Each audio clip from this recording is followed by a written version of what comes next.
किसके बारे में बात करें? Share capital. शेयर कैपिटल के अंदर चाहे वो इक्विटी शेयर हो या प्रेफरेंस शेयर हो, दोनों सेम होते हैं। दोनों के लिए जो फॉर्मेट जो अभी मैं बता रहा हूं वो बिल्कुल सेम होगा। सबसे पहले इनको 4 कैपिटल के फॉर्म में, 3 कैपिटल के फॉर्म में डिवाइड किया गया है। किसको? शेयर कैपिटल को। चाहे इक्विटी की बात कर लो चाहे प्रेफरेंस की बात कर लो, बिल्कुल सेम होता है। ठीक है, जैसे इक्विटी शेयर कैपिटल के अंदर सबसे पहली होती है ऑथराइज कैपिटल, AUTHORISED कैपिटल। दूसरी होती है इशूड कैपिटल।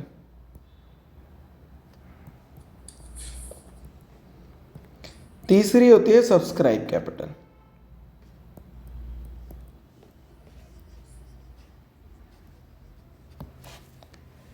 समझो भाई, क्या होता है ऑथराइज, क्या होता है इशूड, क्या होता है सब्सक्राइब कैपिटल।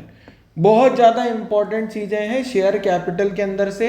एक 4 नंबर का क्वेश्चन शेयर्स के अंदर से ये चीज लिखने वाला आता है। जो चीज अभी सिखा रहा हूं शेयर्स वाली तीसरी बुक है, उसके अंदर से ये जो चीज है ये 4 नंबर में आएगी लिखने के लिए। ठीक है, क्लियर है? हाँ, अब इसको समझाने से पहले एक चीज है जिसका नाम है SEBI। इसका नाम होता है सिक्योरिटीज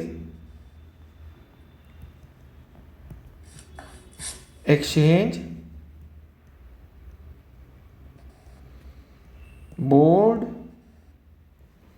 ऑफ इंडिया। समझो, ये सेबी ने, securities exchange board of India, ये गवर्निंग बॉडी है जो शेयर, स्टॉक इन सबको ऑपरेट करती है, रेगुलेट करती है, रूल्स और रेगुलेशन सेट करती है। ठीक है, बिजनेस के अंदर, फाइनेंशियल मार्केट के अंदर ये चैप्टर है।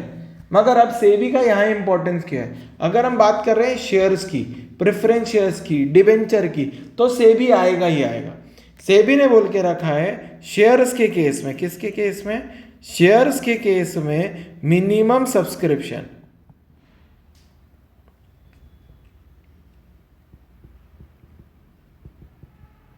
90% होना चाहिए।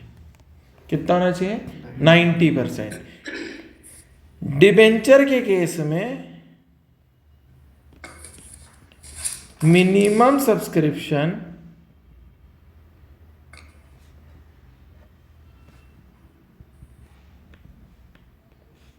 80% होना चाहिए। कितना होना चाहिए?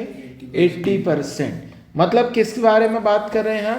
शेयर्स के केस में सेबी ने बोल के रखा है कि जितना भी आईपीओ आ रहा है, क्या आ रहा है? आईपीओ। आईपीओ का मतलब होता है इनिशियल, INITI, पब्लिक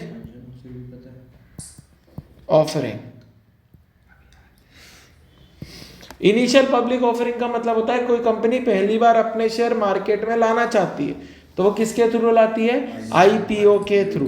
अब ये पूरे पेज के अंदर समझने वाली चीज क्या है? वो बोला है सेबी ने मिनिमम सब्सक्रिप्शन शेयर्स के केस में 80% और 90% और डिबेंचर के केस में 80% का दे के रखा है clause.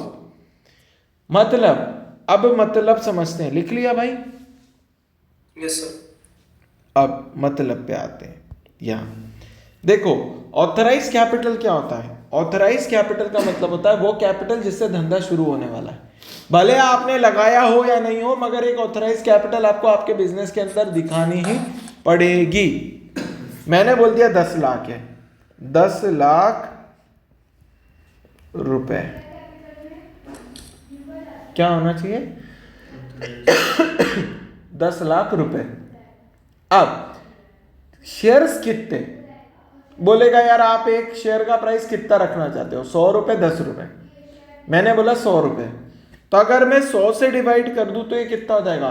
10,000 share of 100 rupee each. यहां लिख दूंगा 10,000 शेयर ऑफ 100 रुपी ईच। जब आप 10,000 को 100 से मल्टीप्लाई करते हो तो क्या बन जाता है? 10 लाख रुपए बन जाता है। अब इसमें से आप कितना मार्केट में बेचना चाहते हो? क्या बेचना चाहते हो? इसमें से कितना मार्केट में बेचना चाहते हो? मतलब अपनी होल्डिंग देना चाहते हो, अपने कंपनी का हिस्सा बेचना चाहते हो, तो कितने शेयर बेचना चाहते हो? तुमने बोल दिया यार टोटल शेयर कितने हैं? 10,000। 10,000 में से मैं 1,000 शेयर बेचना चाहता हूं। कितने बेचना चाहता हूं? 1,000। तो मेरा इशूड कैपिटल होगा 1,000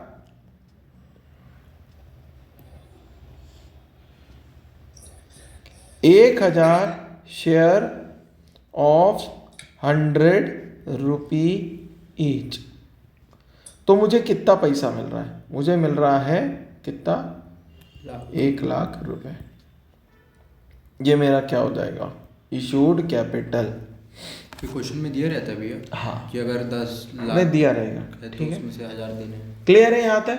ये जितना ये सब क्वेश्चन के अंदर से आपको डिकोड करके पूरा ऐसा बनाना है। अब सेबी ने क्या बोल के रखा है? अभी हमने देखा सेबी ने बोल के रखा है शेयर्स के केस में मिनिमम कितना बिकना चाहिए? 90% ऑफ इशूड कैपिटल। किसका? Of issued capital. जितना भी कैपिटल आप इशू कर रहे हो, आप कितना इशू कर रहे हो? आप कर रहे हो 1,000 शेयर, तो इसका 90% मतलब कितना होगा? 900 शेयर तो मिनिमम बिकने ही चाहिए। क्या 899 एक्सेप्टेबल है? नहीं। क्या 901 एक्सेप्टेबल है? हाँ। क्या 900 एक्सेप्टेबल है? हाँ। 900 के ऊपर 1,000 तक पूरा एक्सेप्टेबल है, मगर 900 के नीचे कभी भी एक्सेप्टेबल नहीं माना जाएगा। ठीक है, तो मान लो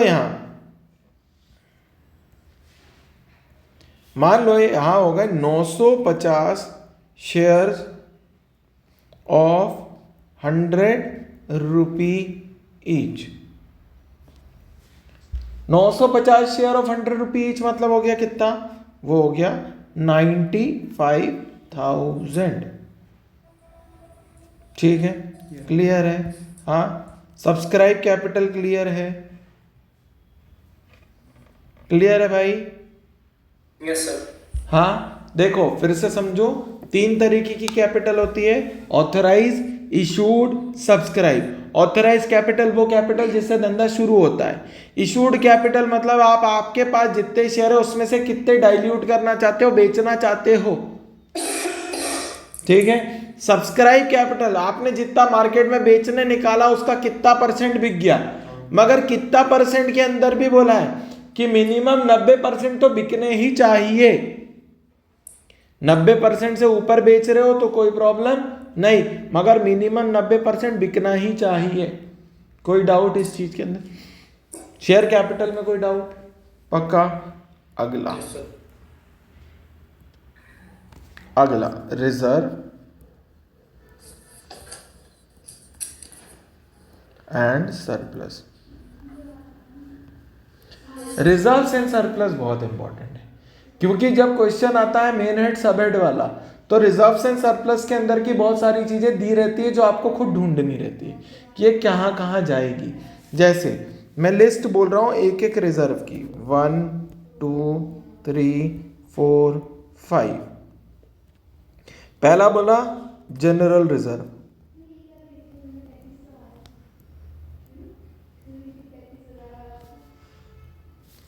जनरल रिजर्व क्या होता है? जनरल रिजर्व का मतलब होता है ये रिजर्व बनाए जा रहे हैं जब मान लो धंधा बंद होने वाला हो, क्लोज होने वाला हो।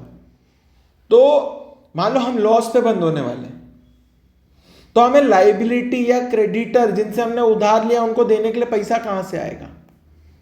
तो बोला हम एक रिजर्व क्रिएट करते हैं जिसका नाम होगा जनरल रिजर्व। इसमें हर साल प्रॉफिट का एक हिस्सा निकाल के डाला जाएगा, जिसका पर्पस है अगर कभी धंधा बंद हुआ तो हम जीरो कैश पे बंद ना हो, हमारे पास लाइबिलिटी रीपे करने के लिए भी पैसा होना चाहिए। General reserve clear? पहला ठीक है। अगला कैपिटल रिजर्व। कैपिटल रिजर्व का मतलब क्या है भाई? देखो आए लक्की भाई, अभी जिनसे तुम मिले, इनको धंधा खोलना है काय का, गाड़ियों का, ठीक है। ये कार बेचेंगे, ऑडी, BMW, जगुआर, ठीक है। बिग बॉय टॉयज का यहाँ पे इनको शोरूम खोलना है जहाँ पे महंगी महंगी गाड़ियाँ।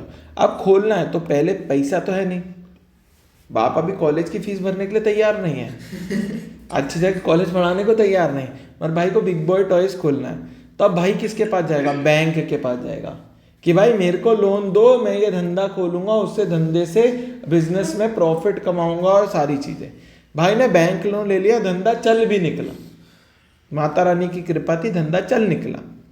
अब क्या करेगा, बोलेगा धंधे के अंदर किसी भी बिजनेस के 3 ऑब्जेक्टिव होते हैं, सर्वाइवल, प्रॉफिट, ग्रोथ। इनने सबसे पहले लोन लेके सर्वाइव करा तो इनका क्या हुआ, प्रॉफिट हुई तो इनकी क्या हुई, ग्रोथ। अब ग्रोथ के मापदंड क्या है, क्या फिर से बैंक के आगे हाथ फैलाओ, अरे यार मेरे को धंधा बड़ा करना है, लाओ 20 करोड़ का लोन दे दो, बोलेगा नहीं। हर साल के प्रॉफिट में से एक रिजर्व क्रिएट होगा जिसका नाम है कैपिटल रिजर्व।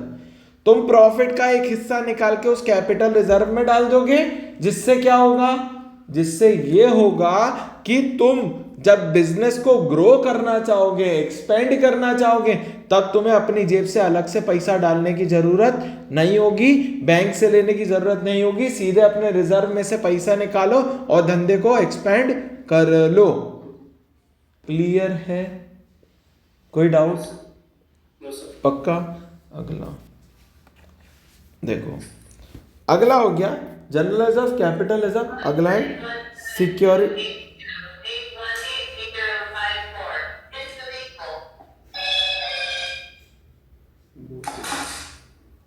फोन आ रहा था सर, काट दे। वो तो समझ में आ रहा था, फोन आ रहा था, किसका आ रहा था, पता नहीं, मैं बस तक काटती हूँ। अरे कहा तुम, उसमें तो हमको सुनाई दे रहा है, माई लव इज कॉलिंग।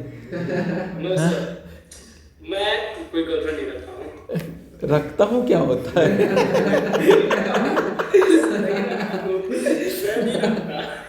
अभी भी रखता हूँ बोल रहा है। सिक्योरिटी प्रीमियम रिजर्व, चौक मार दिया। ये अपने जैसा वाला है बे, इसको यहाँ होना चाहिए था, तुम उधर कहाँ हो बे, तुमको हमारे पास होना चाहिए था। चलिए ठीक सर, अब की बार आएंगे, आपसे जरूर मिलेंगे।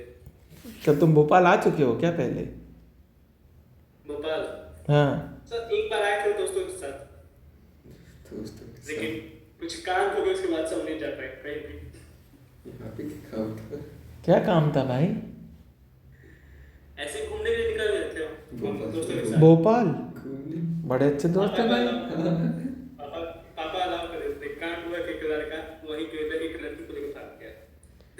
भोपाल लड़की को लेकर भाग, हम लोग की टीम में से ग्रुप में हम लोग फंस गए, और उसके बाद से पापा को कहीं नहीं जाने दिए। कहा तुम ही तो नहीं थे वो लड़का कि तुम तुहार बात कर रहे हो और बोल रहे हो दोस्त का नाम लेके कि तुहार जोरू तुहार बगल में बैठी है कि हाँ का बोलो हमारे बारे में, हाँ? नहीं सर, हाँ, हमारे को लग रहा है ऐसा कुछ है। नहीं सर। चलो देखो भाई, jokes apart, security premium reserve का मतलब क्या होता है? देखो हर कंपनी मार्केट में औकात बनाती है, ठीक है ना। तो जब औकात बनाती है तो बोलते हैं यार हम कोई भी चीज सस्ते दाम में क्यों बेचे, भले हम हमारे शेयर्स क्यों ना बेचने वाले। तो वो अपने शेयर्स जब एक्स्ट्रा दाम में बेचती है तो एक रिजर्व क्रिएट करती है जिसका नाम होता है सिक्योरिटी प्रीमियम रिजर्व। क्या नाम होता है? सिक्योरिटी प्रीमियम रिजर्व, ठीक है ना। सिक्योरिटी प्रीमियम रिजर्व का मतलब होता है कि भाई कभी धंधे में अगर पैसे की जरूरत हुई या अपने शेयर खुद खरीदना है तो ये सिक्योरिटी प्रीमियम रिजर्व में से पैसा निकालेंगे और खरीद लेंगे। क्लियर है? हाँ, अगला। सर आवाज कट रही है, या मैं फोन करता हूँ। हमारा दिल कट रहा है, तुमको आवाज की पड़ी है बे। ये कौन है? हाँ, कौन? रुचि। उसकी दीदी है। क्यों तुम्हारी आईडी नहीं है तुम्हारे पास? है सर। तो ये दीदी की आईडी से क्यों लॉगिन मारते हो? अपना आईडी से अगली बार लॉगिन मारेंगे, अभी इसमें डाले नहीं थे।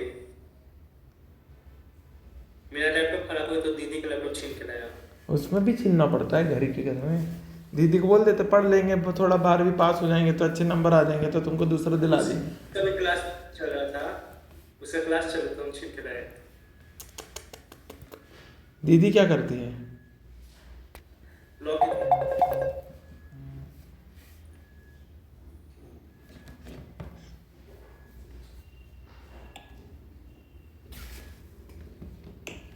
चलो अब आवाज आ रही है? ठीक है चलो। दीदी क्या कर रही है? लॉ, वकील है। कौन सा कॉलेज? NLU कौन सा? बिहार? चाणक्य लॉ यूनिवर्सिटी बिहार में है। क्या है? अभी मम्मी को फोन लगा रहे हो? चलो सुनो, अगला रिजर्व्स एंड सरप्लस हो गया। अगर मान लो प्रॉफिट है आपके बिजनेस का तो यहां आ जाएगा सरप्लस इन बैलेंस स्टेटमेंट। ये क्या भैया? अगर प्रॉफिट है तो क्रेडिट लिखा होगा और सेम चीज लॉस है तो डेबिट लिखा होगा। क्या? ठीक है, क्लियर है यहाँ तक? कोई डाउट? हाँ भाई आपने ऐसे दोनों सेम ही होते हैं क्या? हाँ, तो surplus in balance of profit and loss account, credit balance हुआ तो प्रॉफिट, डेबिट बैलेंस हुआ तो लॉस। अच्छा ये सब आता है? कुछ भी, अगर प्रॉफिट होगा तो एक आएगा, लॉस होगा तो दूसरा आएगा। ओह यार, लिख लिया? Yes sir. चलो अब आते हैं मेन पे। अभी तक क्या कर रहे थे अपन? अभी तक सिर्फ एक हेड शेयर कैपिटल समझा था और रिजर्व्स एंड सरप्लस, दोनों हो गया। ठीक है, अगला मेन हेड होता है नॉन करंट लाइबिलिटी, जिसके अंदर दो चीजें होती है। ये भी हो गया मेन हेड। इसके अंदर होती है लॉन्ग टर्म बोरोइंग, बी होता है लॉन्ग टर्म प्रोविजन। गाड़ी चालू हो गई।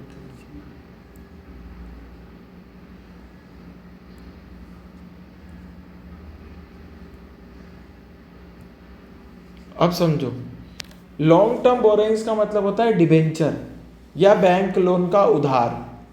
ठीक है, नॉन करंट लाइबिलिटी का मतलब होता है ऐसा उधार जो 1 साल से ज्यादा के लिए दे के रखा है, जिसका मैक्सिमम पीरियड आप कॉन्ट्रैक्ट बताएगा। 1 से लेके 7 के बीच में कुछ भी हो सकता है। ठीक है, क्लियर है? हाँ, तो अब एक चीज और इंपॉर्टेंट फॉर्मूला देखो, share holder fund plus non current liability मिलके बन जाता है हमारा कैपिटल एम्प्लॉयड।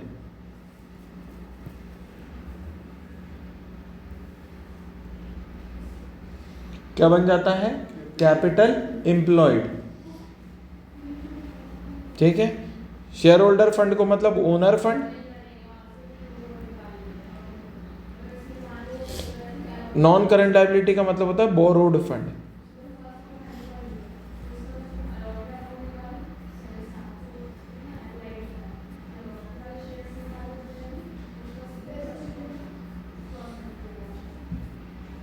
ठीक है, लिख लो।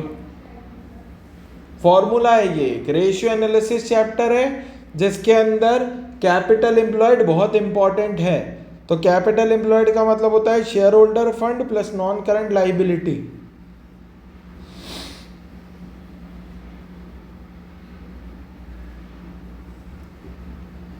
खड़ा होना भैया। ठीक है, अगला अगला है तीसरा, करंट लाइबिलिटी, जो कि हो गया मेन हेड। अब देखो करंट लाइबिलिटी का मतलब होता है ऐसा उधार जो 1 साल या 1 साल से कम के लिए किया गया है। 1 साल या 1 साल से कम के लिए किया गया उधार क्या कहलाता है? Current liability. इसके अंदर कुछ इंपॉर्टेंट चीजें, जो सबसे पहले A creditor, B bills payable,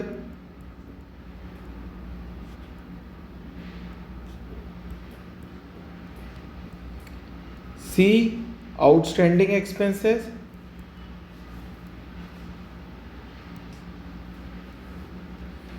D prepaid income,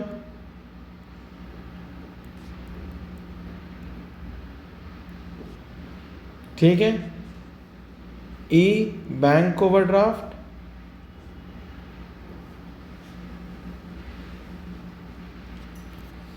ठीक है। जब हम बात करते हैं इन सब की तो ये कुछ और है, मतलब इसके अलावा भी बहुत सारे होंगे, मगर इतने बहुत इंपॉर्टेंट है।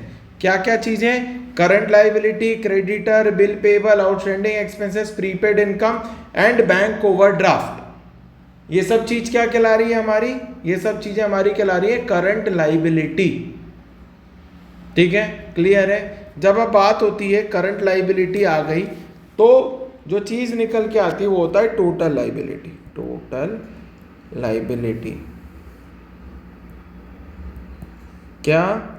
जब ये पूरा share holder fund, non current liability, current liability को प्लस कर देंगे तो क्या बन जाएगा? Total liability. क्लियर है यहां तक? यहां तक कोई डाउट? क्लियर है ऋतिक? ठीक है, आवाज नहीं आ रही भाई?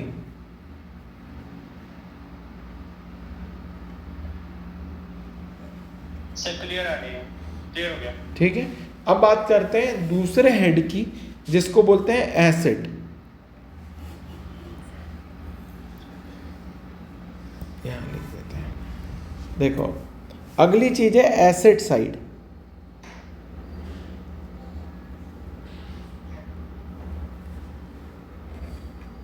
ये क्या हो गया? मेजर हेड, ठीक है। एसेट क्या हो गया? Major head. अब इसके अंदर 3 चीजें होती हैं, ठीक है। सबसे पहला होता है नॉन करंट एसेट,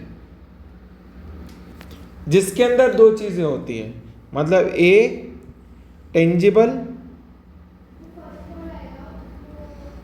एसेट, जिसके अंदर आ जाता है plant property and equipment,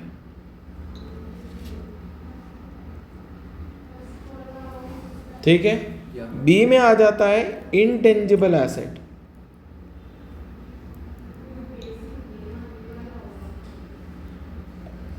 intangible asset में आता है गुडविल, कॉपीराइट, ट्रेडमार्क, ऐसी चीजें जिसका कोई फिजिकल एग्जिस्टेंस है ही नहीं, जो बुक्स ऑफ अकाउंट्स में दिखती हैं मगर वो क्या है? इल्यूजरी है, जिनका कोई फिजिकल एग्जिस्टेंस नहीं है। जैसे गुडविल, मान लें गुडविल क्या होती है? रेप्यूटेशन ऑफ अ बिजनेस, मतलब औकात, ठीक है। अगला कॉपीराइट,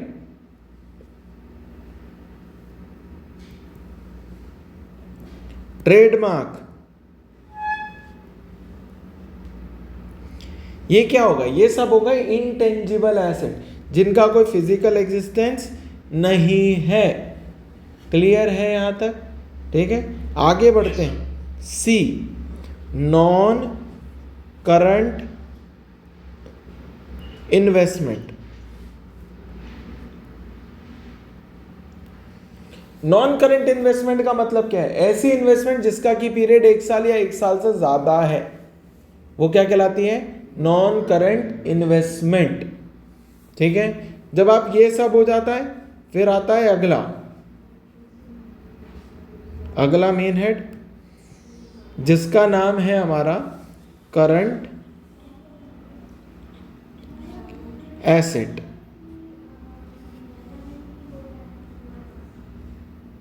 ये भी क्या हुआ, मेन हेड। अब इसके सब हेड क्या होंगे और कौन कौन सी हेडिंग होगी, जैसे A bill receivable, B debtor, C prepaid expenses,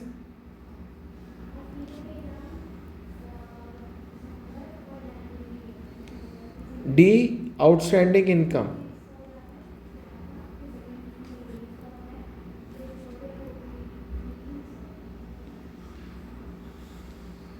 ठीक है, और चीजें क्या हैं, यहां तक हो गया।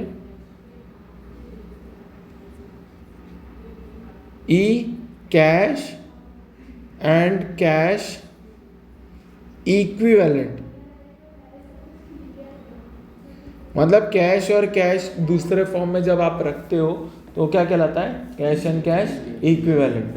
तो बन जाता है टोटल एसेट। क्लियर है ऋतिक, क्लियर है भाई? Yes sir. ये देख लो,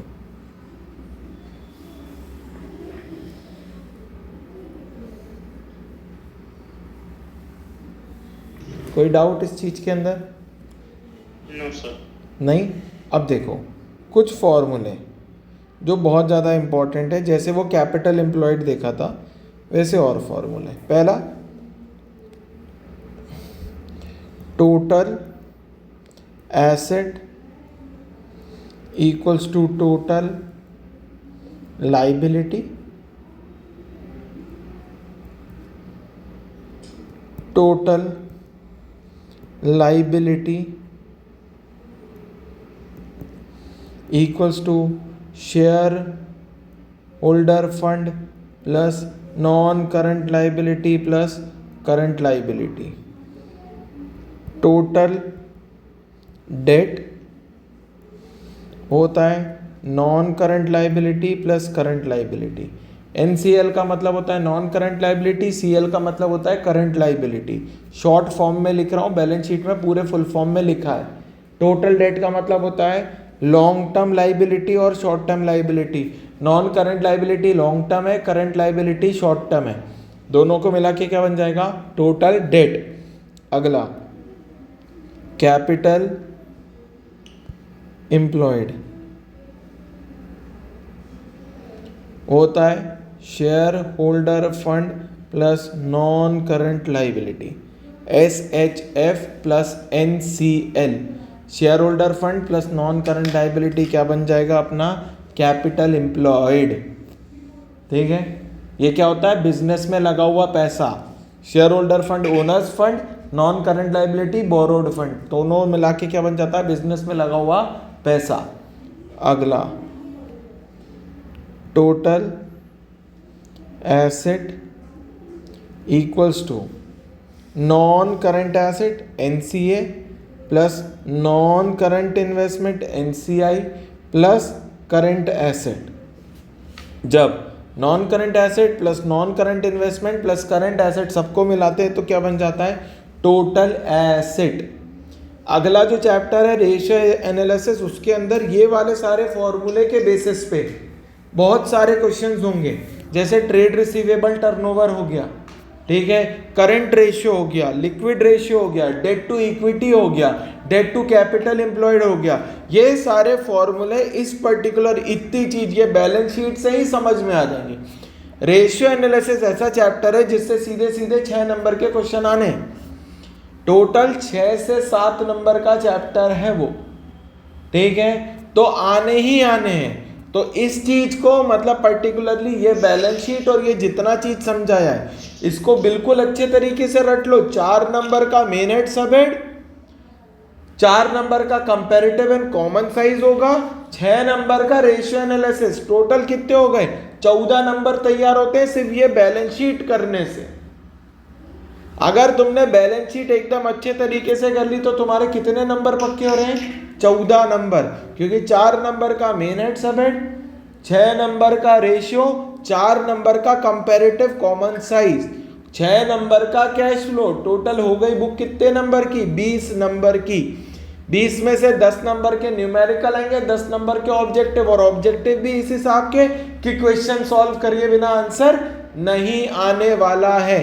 तो भाई बैलेंस शीट बिल्कुल इंपॉर्टेंट है, इसको समझना आपके लिए 100% इंपॉर्टेंट है। क्लियर है? हाँ